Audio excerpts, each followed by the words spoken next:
Hi, I'm the owner of Avatar Inc., and it seems that today's chosen topic for me is relationships. A hot topic indeed. Okay, give me a few seconds to formulate something that might be of use to you. One hopes. Yes, we do. Okay. Let me see. Do you have good relationships in life? And what does it mean to you to have relationships? And what kind of relationships are you having in your life at this particular point in time? You know, in a few scenarios in my life, I've had a few relationships, and to my mind, well, if at that time people had actually asked me, what are relationships to you? I mean, what does it mean to you?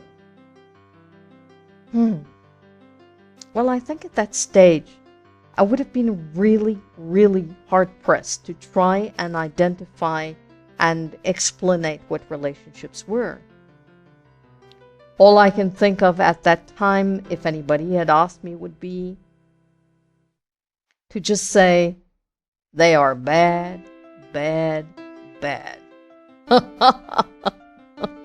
Well, that is what I witnessed all of my life. And everywhere people seem to forget the relate part of relationships.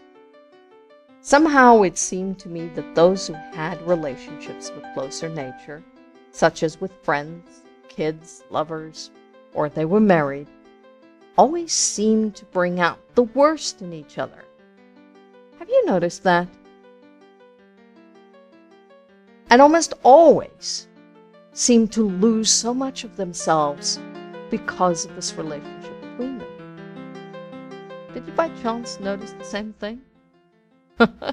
I can see that you have. Well, I was knee-deep in that kind of perception. And perhaps that is why I spent so much of my time running away from being in relationships whilst I was growing up anyway. But once I took the plunge, I soon realized that relationships, are not simple, and that each individual cannot replicate the mechanics of a relationship with anyone else. Yes, there are elements of things we have not owned, that we have inadvertently gravitated towards learning. So when we change relationships, we tend to repeat the same patterns. But by the very same fact that it's another person, changes the setup of that new relationship. Have you also noticed that? Now here we also can choose to learn by it, or we can choose to allow ourselves to be destroyed through it. Well, having experienced 3 fundamentally challenging relationships myself, and I'm mostly referring to the romantic ones here, as opposed to, say, the love of my son, I was challenged by the love I felt and received. I noticed the demands it made on me to change me. Did I resent this at first? Oh, you bet. Do I appreciate its effects on my life long term? Unequivocally. You see, I was lucky because I learned what they were there to teach me, and so I've not had to repeat the same lessons in my relationships. Thankfully. Although my son, I have to say, still challenges me above all others in that. But today I have pretty healthy sexual, physical, emotional, mental, and spiritual relationships in general. Because I learned to give myself what I needed instead of expecting others to reflect to me my fulfillment. Now I dare say that I am ready for another grand love in my life. And what's more, I feel more ready and better equipped for it now because I realized my progressive potential love in giving of myself.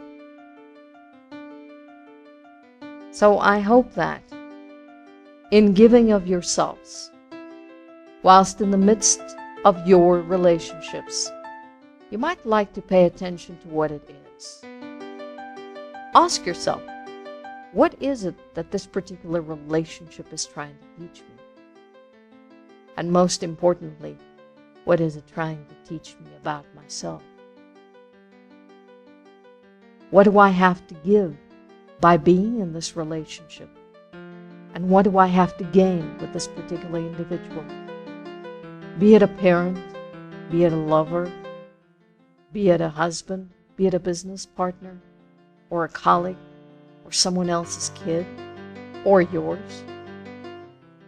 It doesn't really matter the classification, but rather the significance in context to your learning and improving it. What I'm saying to you is this: observe. Observe yourself in it and try and figure out, what does that relationship mean to you and to your growth? Ask yourself, what are you doing in my life? And what does that mean? And how does it enrich it? If you can do that, you might not ever have to repeat anything again. Good luck.